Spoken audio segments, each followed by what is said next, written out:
The history of the TMC, you know the violence that takes place in Bengal.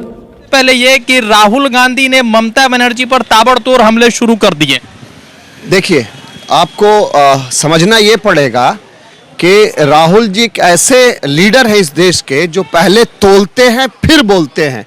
आप एक बात का जवाब दीजिए कि राहुल गांधी ने इतने दिनों के बाद इस बात को बंगाल पर और बंगाल के सरकार पर, तृणमूल की जो सरकार चल रही है, ममता बनर्जी पर जो हमला किया वो 100% वाजिब है। इसलिए वाजिब है कि राहुल गांधी ने जब भी कहा वो 100% सही और खरा साबित हुआ। आने वाले दिनों में इन 12 सालों में, इन सालों में जो 2 बार सरकार नरेंद्र मोदी की बनी, इसमें देश के लोगों ने उनका असल चेहरा देख लिया है और देश के लोग ही उन पर भरोसा करके उनको लाए थे।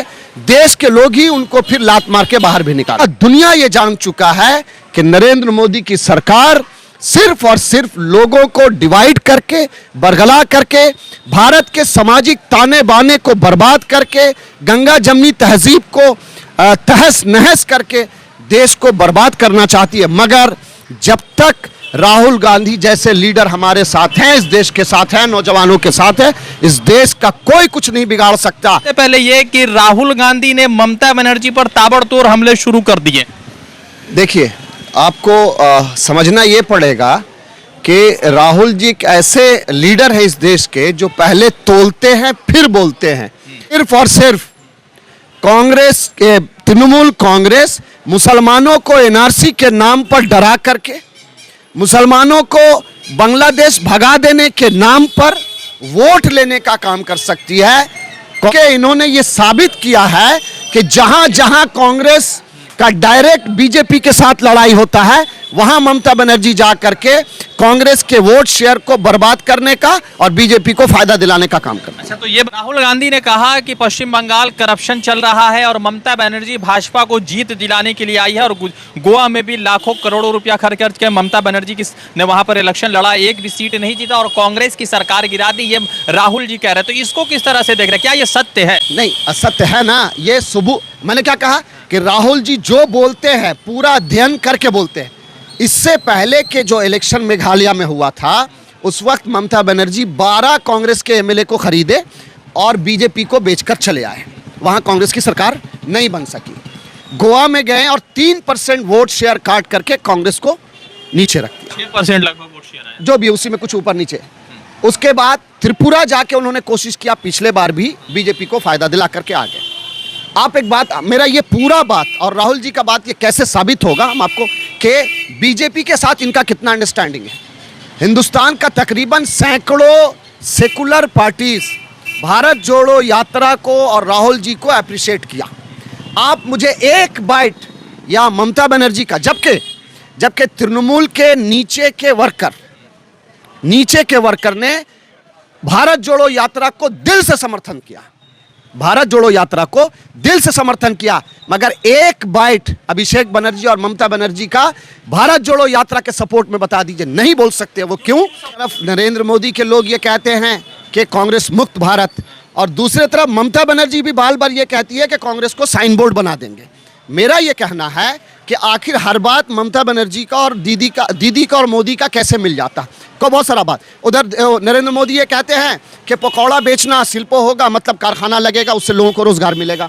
यहाँ ममता बनर्जी कहते हैं कि लोगों को तेले भाजा का कारोबार करना चाहिए। तो ये दोनों का खेल है। जहां तक बात है कि दूरबीन से देखने का बात है, अमित शाह ने कहा, तो अमित शाह को ही अब इस देश दूरबीन से देखेगा। क्यों? नमस्कार, आदाब, मैं रजा अंसारी, द इंडियन खबर पर आपका स्वागत है। भारत जोड़ो यात्रा के बाद राहुल गांधी के तेवर इतने बदले हैं जैसे पॉलिटिक्स में वो जो है एक नई तरह की पारी खेल रहे हैं। आज जो है आपको बता दें कि मेघालय, फिर उसके बाद नागालैंड का चुनाव होना है, 27 तारीख को होना है। और मेघालय में इस मरतबा ममता बनर्जी जो पश्चिम बंगाल की मुख्यमंत्री है, उनकी भी एंट्री है और उनकी भी पार्टी इलेक्शन लड़ रही है। शिलोंग में एक सभा को राहुल गांधी संबोधित कर रहे थे और उस सभा में राहुल गांधी ने कहा है कि ममता बनर्जी की पार्टी यार एआईटीसी का इतिहास ये है कि उन्होंने भाजपा के साथ जो है फायदा पहुंचाने के लिए इस इलेक्शन में अपने कैंडिडेट उतारे, क्योंकि गोवा के इलेक्शन का तस्करा किया। दूसरी तरफ प्रधानमंत्री और बीजेपी पर राहुल गांधी हमला करते हुए ये कह रहे थे कि राहुल गांधी ने कहा कि बीजेपी में किसी का भी जो है इज्जत नहीं होता, जैसा क्लास बुली के तौर पर जिसको कहते हैं, यानी आम भाषा में क्लास का जो गुंडा होता है या मॉनिटर होता है, उसी तरीके से राहुल गांधी ने भाजपा को कह दिया। फिलहाल यूथ कांग्रेस के पश्चिम बंगाल के एक लीडर है शादाब जी, ये लगातार जो है राहुल गांधी के सिपाहियों में है। तो शादाब जी, सबसे पहले ये कि राहुल गांधी ने ममता बनर्जी पर ताबड़तोड़ हमले शुरू कर दिए। देखिए, आपको समझना ये पड़ेगा कि राहुल जी एक ऐसे लीडर हैं इस देश के जो पहले तोलते हैं फिर बोलते हैं। पूरे राजनीतिक जीवन में राहुल जी ने आज से पहले कभी भी ममता बनर्जी के खिलाफ इस तरह का बयान नहीं दिया, लेकिन आज दिया। आप चलिए 11 साल पहले अगर आप इतिहास के पन्नों को अगर पलटेंगे तो आप देखेंगे कि इसी तृणमूल कांग्रेस के लिए कांग्रेस पार्टी ने अपने बहुत सारे सीट्स और एमएलए को त्याग दिया, मगर इनको सत्ता में लाने के लिए सिर्फ 65 सीट पर चुनाव लड़े और उसको मान लिया। बाद में ममता बनर्जी ने 1.5 साल में छुरी मारा कांग्रेस को। ये कई सारा पत्ता, ऐसा इतिहास का पत्ता आप खोल के देख सकते हैं। आप एक बात का जवाब दीजिए कि राहुल गांधी ने इतने दिनों के बाद इस बात को बंगाल पर और बंगाल के सरकार पर, तृणमूल के जो सरकार चल रही है, ममता बनर्जी पर जो हमला किया वो 100% वाजिब है। इसलिए वाजिब है कि राहुल गांधी ने जब भी कहा वो 100% सही और खरा साबित हुआ। नोटबंदी के मामले में जो कहा वो देश के सामने है। जीएसटी, गब्बर सिंह टैक्स के बारे में जो कहा वो सामने है। जब कोरोना के बारे में राहुल जी ने जिस तरह कहा और नरेंद्र मोदी सरकार ने उसको नकार दिया था, वो पूरा साबित हुआ। यानी ये कि राहुल जी जब कुछ बोलते हैं तो बहुत समझ के और सोच के बोलते हैं, अध्ययन करके बोलते हैं। और जहां तक करप्शन का मामला है तो बंगाल अभी पूरे हिंदुस्तान में करप्शन के मामले में 1 नंबर पे है। आप उंगलियों पर गिन सकते हैं कि गिनती। अब तो हालत ये है कि बंगाल के 9.5 करोड़ लोग भी इन गिनतियों को गिनने लगे हैं कि आखिर तृणमूल के नेता, मंत्री और खुद मुख्यमंत्री ने जिस तरह का शासन और प्रशासन यहां चलाने की कोशिश कर रहे हैं, आम लोग तराही। अच्छा, ये करप्शन की बात राहुल जी ने कहा ममता बनर्जी के लेकर, मगर यहाँ पे स्वास्थ्य साथी, द्वारे सरकार, ये तरह की स्कीम्स ममता बनर्जी के तरफ से या सरकार की तरफ से चलाई जा रही है, तो उसका लाभ जनता को नहीं हो रहा है क्या? देखिए, स्वास्थ्य साथी का जहां तक मामला है, दूसरे कांग्रेस के स्टेट में, कांग्रेस साथी शासित सरकारों में बहुत पहले 15 लाख रुपए का योजना चल रहा है।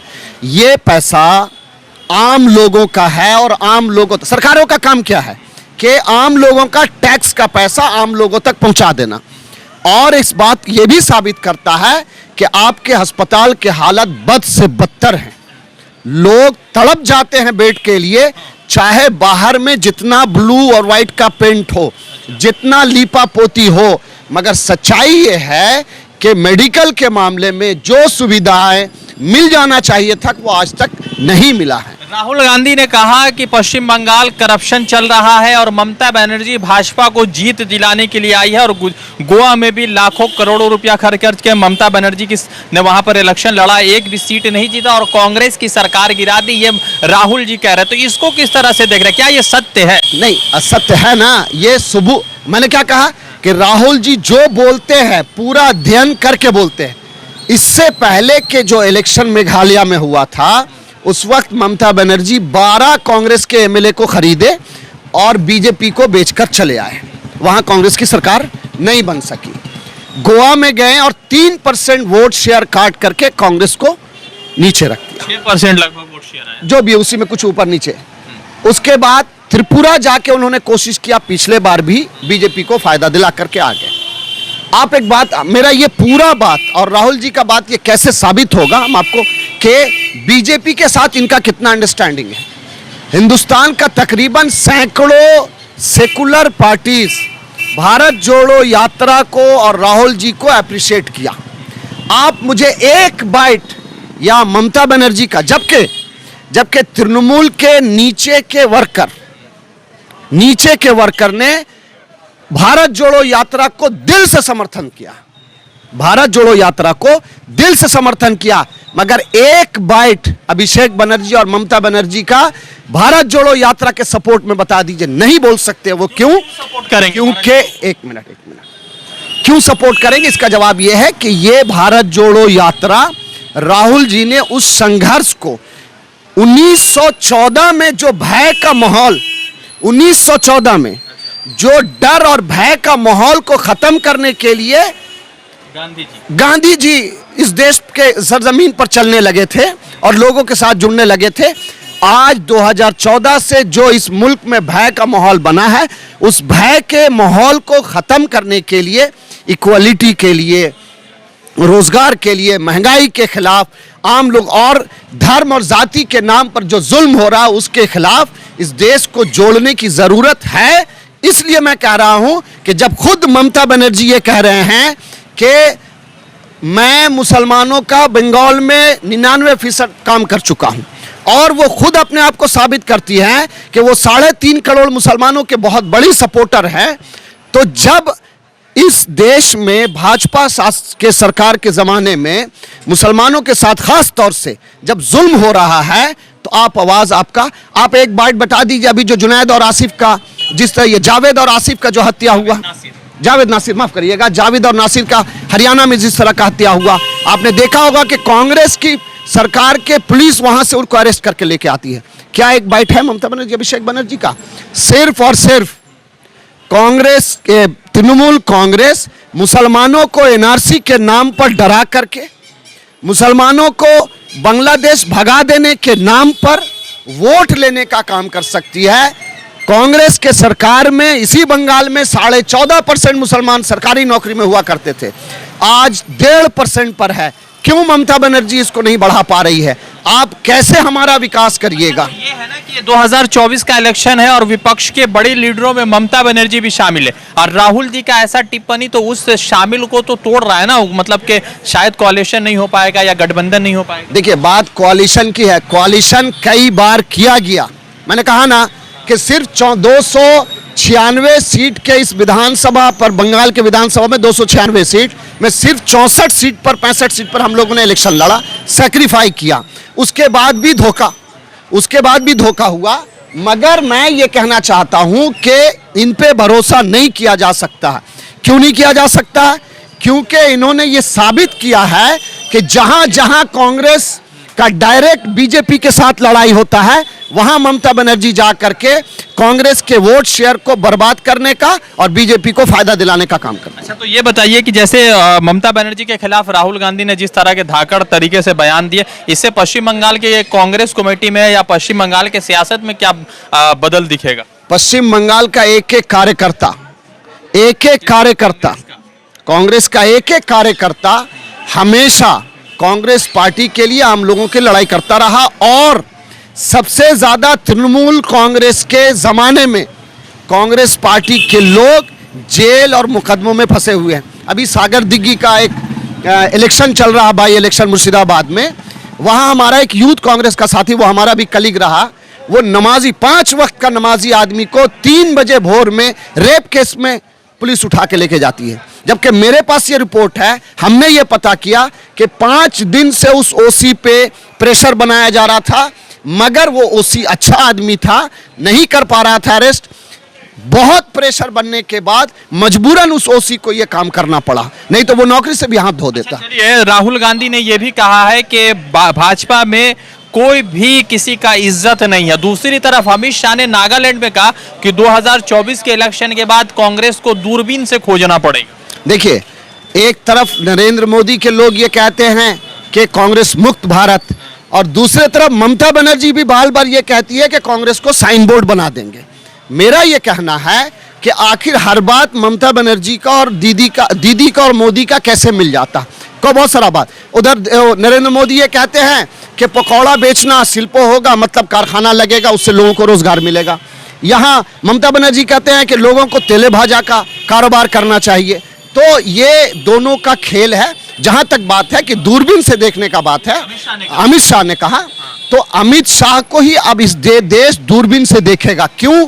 क्योंकि जो उन्होंने इस देश के लोगों के साथ किया है, ये देश का 140 करोड़ कभी उनको माफ नहीं कर सकता। जिनको जो तड़ीपार थे, जिनके ऊपर कई सारा मुकदमा रहा, उसके बावजूद वो आज इस देश को देशभक्ति का पाठ पढ़ाना चाहते हैं। मैं बहुत बहुत साफ अल्फाज में कह सकता हूं कि चाहे वो जितना ये राय रख दे कि मेरे बारे में कोई राय मत बनाना गालिब, मेरे बारे में कोई राय मत बनाना गालिब, मेरा वक्त भी बदलेगा, तुम्हारी राय भी बदलेगी। अमित शाह को इस बात को सोचना चाहिए। एक दो सवाल और पूछेंगे। पहला सवाल ये है कि 3 सर्वे आए हैं, एबीपी सी वोटर, इंडिया टुडे और एक और सर्वे आया है एग्जिट पोल नाम से। वो तमाम सर्वे कह रहे हैं कि कांग्रेस की भारी बढ़त होगी सीटों में, मगर सरकार बनाने से दूर होगी। हालांकि राहुल गांधी लगातार जो है मुद्दे उठा रहे, सवाल उठा रहे, और कभी जो है उनको लोकसभा के रिकॉर्ड से हटाया दिया जाता है। तो क्या लगता है कि 2024 में बदल रहा है सत्ता, कुछ परिवर्तन होगा देश में? देखिए, हर चीज का इम्पैक्ट पहले से होता है। भारत जोड़ो यात्रा जिस तरह से राहुल जी के लीडरशिप में निकला और जैसे जैसे बढ़ते गया वैसे वैसे लोगों का हुजूम बढ़ता गया। पूरे दुनिया में ना इतना बड़ा कभी यात्रा हुआ है, इतना लंबा, और ना इतने लोगों के साथ हुआ है। गर्मी, बरसात, बारिश, ठंडा, लास्ट खत्म जब श्रीनगर में जब ये खत्म हो रहा है तो 3 फुट बर्फ के ऊपर में ये यात्रा को भी सफल किया राहुल गांधी जी ने। मैं ये समझता हूं कि आने वाले दिनों में इन 12 सालों में, इन सालों में जो 2 बार सरकार नरेंद्र मोदी की बनी, इसमें देश के लोगों ने उनका असल चेहरा देख लिया है और देश के लोग ही उन पर भरोसा करके उनको लाए थे। देश के लोग ही उनको फिर लात मार के बाहर भी निकाले। आखिरी सवाल, कैम्ब्रिज यूनिवर्सिटी दुनिया की एक बहुत मशहूर, बहुत बड़ी यूनिवर्सिटी है, उसमें राहुल गांधी को दावत दिया गया है कि आप चाइना और हिंदुस्तान के डिप्लोमेटिक रिलेशन या डेमोक्रेसी रिलेशन पर बात कीजिए, जिसके बाद शायद हिंदुस्तान की राजनीति में राहुल गांधी कांग्रेस या इस सिनेरियो में एक ऐसे मात्र लीडर है जिनको कैम्ब्रिज बुला रहा है। तो राहुल जी को कैम्ब्रिज बुला रहे हैं और भाजपा वाले राहुल जी को अलग अलग नामों से पुकारते हैं। देखिए, पूरी दुनिया को यह मालूम है कि इस देश को बनाने में, सजाने में, संवारने में और आजाद कराने में इसी कांग्रेस पार्टी का हाथ है। तो जब मेरा घर बनाया हुआ कोई दुश्मन उसको बर्बाद कर रहा है तो आसपास के लोग भी देखते, फिर उनसे जाके इंटरेक्शन होता है कि भाई आप बताइए कि आप आने वाले दिनों में इस देश को कैसे बचाएंगे। इसीलिए पूरे दुनिया के ऐसे संस्था, रिपोर्टेड संस्था है ये, इतने बड़े, जिनका आपने कैम्ब्रिज यूनिवर्सिटी का जो जिक्र किया, जहां लाखों की तादाद में लोग सपना ख्वाब देखते कि वहां पढ़ सके, वहां से उनको बुलाया जा रहा। क्यों?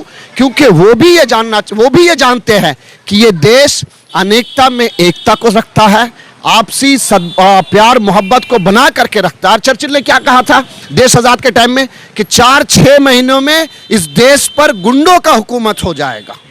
चर्चिल ने यह कहा था, भारत को लेकर कहा था। लेकिन भारत ने क्या साबित किया और किसने किया? किसके हुकूमत में किया?